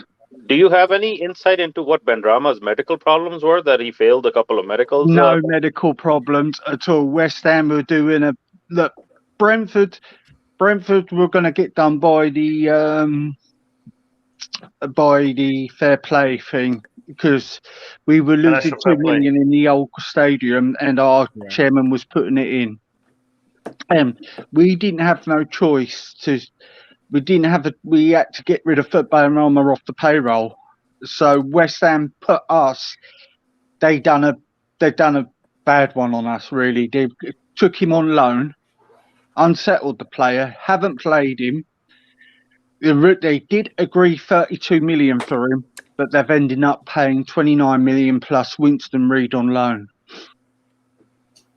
So I've got a sweet spot for Brentford because I played for Brentford in golf for when I was younger. So I like Brentford, man. Yeah. I think they should have gone up last season. I think. Do you know what that is? We spent a lot of money on quality players, but we had a small squad, and we just ran out of steam. Yeah, that's all it is. Yeah. So when we were following Benrahma transfer links to Chelsea, we were following Brentford. Well, it's supposed to be a done deal. Yeah. I remember, yeah. Yeah. So guys, thank you for letting me on. Arby, before you leave. It's a pleasure, mate. Go ahead, Eric. Ask him. Yeah, I was just wondering. Are Brentford, where are Brentford on the table right now? We're third. We just beat Watford today. Do you have a realistic chance of getting promoted? I'll tell you what, you're going to think I'm mad. I think, look, if we end up playing Barnsley over the 2 legs, we'll get knocked out. Now, but if we played Bournemouth, we'll turn them over. I fancy out of all the teams, I fancy Barnsley to do it, to be honest with you. Really? I've got no confidence in Brentford winning the playoffs, mate. We've lost 10 on the trot. We never win them. We got to go up. We got to go up automatically. Yeah, because but Watford and Norwich are already qualified, haven't they? So it's just one more spot now. It's just the playoffs, right? Yeah. And we still haven't got into our new stadium because of the COVID as well. So, that's lost us a lot of money. It's going to be interesting. Yeah, that's true. Yeah. Well, thanks, guys. I'll let you get back to the topic. No worries. It was good. Guys, put a like. Guys, put a like on Baggy TV, please. Everybody, put a like on Baggy TV. Smash the like button for Baggy. That's good. Keep sharing. Let's keep the movement. The Baggy channel Goodbye. growing. Yeah. Let's cheers, RB. Yep. One thing is certain: if Tammy leaves this summer, Chelsea will definitely go for a striker. They will buy a striker. Oh, they need to. I think they need to. Yeah, no, that's true. Yeah. Do we? I don't think so. What do you guys think? We didn't really talk about it. We haven't even talked about Havertz. Yeah, that's the thing. Tammy and Giroud. I mean, Giroud's going. Giroud's not staying. Yeah, Giroud be gone. Yeah, Tammy. I want to sell him. If he doesn't sign a contract, I want to sell him. Oh, okay. You want to sell Baggy? If he doesn't sign a contract, if he doesn't sign a contract, say again. Sorry, Baggy. Are you selling Tammy? Are you selling Tammy? Where are you gonna sell? Amazon. If he doesn't, hey, listen. There's a lot of clubs. There's a lot of clubs that will be interested in Tammy Abraham. Tammy Abraham is an England international. Okay, he's playing for Chelsea. And to be fair on the lad, he's proven that he can score goals.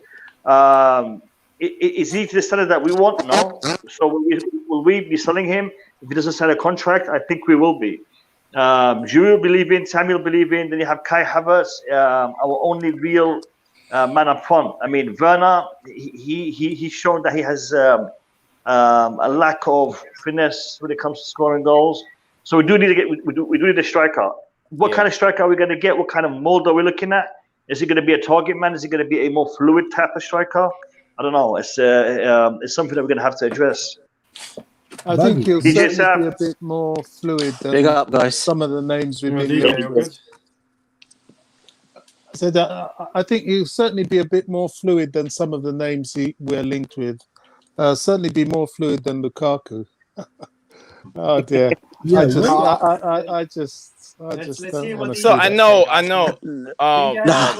Bobby, No, DJ, it's cool. It's cool. It's cool. Look, guys. It's cool. Now, you guys carry on. It's cool. Look, guys. No, come on, I want to hear DJ. No, it's cool. It's good.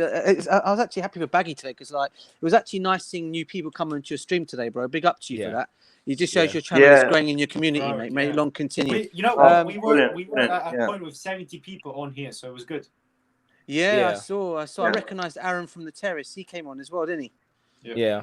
Aaron guy. Aaron made some good points. He made some good points. To be honest, he always does. I mean, it's an interesting conversation, guys. I mean, I was hearing everything today with everything you guys were saying. Plays that we need, what we should be going for. But before I carry on, I just want to say a great result for us today. Very happy 2-0. I'll take that. You know, we had to go. We basically had to. We got the 2 goals. We closed up shop. We didn't really need to do anything after that. I think we just got the 2 goals and that was it. We just sat back and just whatever it was just good. Yeah, the second goal was a great goal. But roll on Wednesday now. I'm just looking forward to Real Madrid now. But yeah, in terms of plays and all signings, mate, there's some interesting names that have actually been that have come up. I mean, Alex pointed out to the one about in Monaco. I mean, that guy Tuchemani in Monaco. This kid is not a bad midfielder, guys. I mean, if he's the kind of kid we can bring in terms of our midfield, he would be a great signing. In terms of a striker-wise, again, I know it's been mentioned, Lukaku, Haaland. I heard, what's his name saying earlier on that. Is it Haaland is going to Real Madrid, I heard? I did not know they could afford him. Yeah. I think Aaron said that. Yeah. I think it's a case of Raiola almost trying to do a hard sell of creating a sale. I think the quote was that it's not a question of do Real Madrid want Haaland, it's a question of can they afford not to buy him. And that sounds to me like an agent trying to create a sale where there isn't necessarily one really there. So I think the realistic, the most realistic, unfortunately, is probably City. City, yeah. Not for the financial reasons, but because his dad used to play there. I don't think Haaland's going to go to City. You know, because I think City aren't the type of club to overpay for play. You know, they never do. Trust me. I'm a really good friend of a City fan, and she really thinks that City have a really small chance of getting him. And I think the way Haaland plays, and he's not kind of a pet player. You know, I think City might even go for John. You know, look, man. I think once the season finishes, then transfer rumors. It's we all know it, and especially with the Euros now coming around. You know, the amount of rumors. Once scene is done, it's going to be every day a new headline. It's going to go crazy. I want to address something to Bobby. Bobby, you said a more fluid striker. What do you think of the? I mean, I know the story came along and it's kind of died down now. But a striker like Dybala or a striker like Lautaro Martinez. What do you think about those two? Would there be players that we should be looking at? I don't look at Dybala as that sort of top striker. He's more of a sort of offensive midfielder. Martinez, I haven't seen enough of him. I have to admit, I haven't seen enough of him. But from what I hear, he is probably in the mold of what we're looking at. The only thing that puts me off is that I also hear that he doesn't get enough goals, whether that's true or not. Maybe he's a bit like a Werner. He needs a lot of chances to score goals. Yeah. He needs a lot. And that's what we don't need. We need someone who's quite clinical. I was going to say. I will die in Premier League. I was going to say about Real Madrid. I was just reading those. I think this summer they're going to offload a lot of players. They're going to offload the likes of Modric, Cruz. There's talk of Varane, and so Vasquez. if they do offload these players, then they might be able to get Haaland. You know, but Madrid often does these sort of star buys. Just as Mikel was saying, you know, it's a matter of can you afford not to get him because you're Real Madrid. So they will offload, and probably if they do, then they'll look to buy him. I still can't see where they get the funding from. You know, people say they can and that, but I think football fans, we tend to often look very much into the past and judge our teams based on what they have done instead of what's happening now. And what's happening now in Madrid is quite a cash-strapped situation. In that whole country, it's a cash-strapped situation because of COVID. So it's an interesting one. I would like to see what happens there. Can we talk about Kai Havertz, man? I think we haven't even talked about him. Oh, man, what a game. He was brilliant today. He's so silky in the ball, man. Like, this guy, man, like, he's just like, he can shoot with his left, his right. He's just like, and the things, I think I was talking with Baggy, like, when it was only me and him at the very start, but sometimes he looks like such in, like, he's like 5 times, he's like in slow motion. He plays yeah. He's so, just moves and this. It's just like, it's what do you guys think of his performance today? Now, do you think he should start against Madrid, because that was a really good performance? You know what we saw? What we saw was what I classify as a simplicity of finishing. It was just finishing. That is what Timo Werner needs to learn, the finishing. And you know, Timo Werner trying to do things that he cannot do, because he cannot take a player on one-on-one, just like Hazard does, like trying to, flip your legs over the ball, trying to take a player on one-on-one, and then dribble again, behind that player, and then finish the ball. He can't do that. So whenever the player put him in the corner, he trying to turn around and then give a pass. Why wouldn't you have that confidence and keep going? And then today I saw so many things that I didn't want to say. His first touches were not good at all. His first touch was bad. Yeah. But that pass for the second goal, that was good. You know, it shows you that there's a player in there still. Definitely. You know what, Definitely. Werner, you know, with me. And his run for the free kick was good as well, by the way. Yeah, you know what, with Werner, I just always think he does really well in parts. But I think as fans, we just all know that he can give more. You know what I mean? And I think we're waiting for that. And look, man, no matter how I think Werner should improve, I do still back him.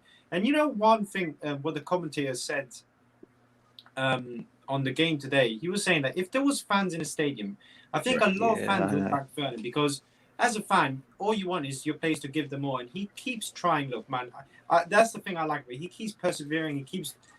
You know, he will shoot even if he doesn't, even if it's tight angle, he will just keep doing it.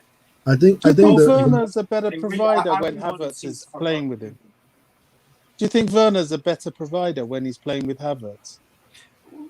Not sure. I mean, if he's providing assists, I don't care how he's playing, as long as he provides assists. But yeah, he doesn't take his own chances. That's the criticism. His assists the problem, Yeah, that's so true. If Alex, oh my God, we would have an incredible player on our hands if Werner. Yeah, Alex, you said, Sorry, you said something about the match going fans. I think they would give him a lot of time because, like you said, he tries a lot. He tries really hard. But something else, I think the fans might have encouraged him. They might have helped him to get out of this lack of confidence that he has. He might have been. Yeah, that's true, 100%. The other thing is social media. I'm pretty sure when Werner go on the social media, it's just like, okay, you're not good, you're missing too much chances. But I'm pretty sure we're supporter on the stadium. We're just clapping, scream, and at least you will feel love and just some confidence and just keep taking chances. Yeah. But the other thing is, when Kai Havertz is in front of Werner, there's some calm that comes in front of in the attack. Look at this. You have Kai Havertz, you have Pulisic, then you have Mount. Those three people are running 100 kilometers per hour. They just keep running. So passes come in, the control is difficult. When Werner has the ball, the pass Werner gave to Havertz today, you see how he waited, and then when Havertz make the run, he gave it. You can see like everything is slow motion. Someone say Havertz always run in slow motion. It's just, and Havertz, Werner can see it's pretty slow for him, and he make the proper pass. And but when he was Mount, he's not gonna give that pass because everything is just fast. So at the end of the day, while we're looking for the striker, like someone talked about Lautaro Martinez. Yeah. I'm also thinking we need a little bit of a height in our attack. Like those little men, it's good for running, but not all the way. Like we need someone to bully also the other defender. So for me, we don't. Bogeyman, to be fair,